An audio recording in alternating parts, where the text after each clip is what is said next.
Take your 4th of July grilling to the next level with the chef who has written 5 books on it. Author and chef Matt Moore is here to tell us how to make the most out of cooking meals on the grill. Hi, Chef. Welcome to the show.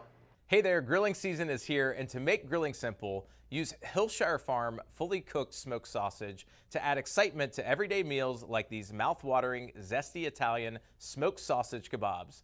Does the combination of mouth-watering spices deliver out-of-this-world flavor that's quintessential for your summer grill? Oh, hell yeah. And if you're on the go, check out the Hillshire Snacking Small Plates and Snacking Bistro Bites. Each package contains high-quality ingredients like savory salami, delicious cheese, and toasted rounds, perfect for a premium and convenient snacking experience. I love to grill, and one of my favorite sides to make is North Carolina sweet potatoes. Did you know that sweet potatoes is actually one word? Simply cut into wedges and mix with taco seasoning, then I grill them to give them a beautiful caramelization. Or you can make easy sweet potato fries using your air fryer.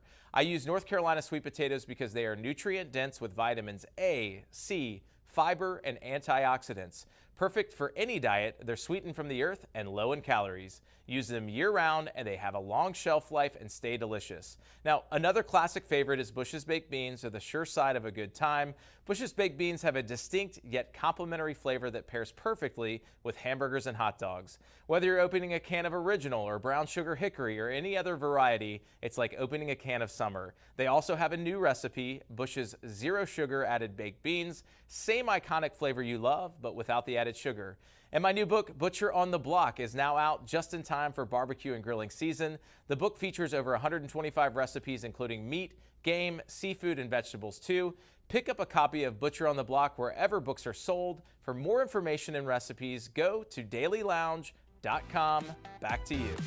Thanks, Chef.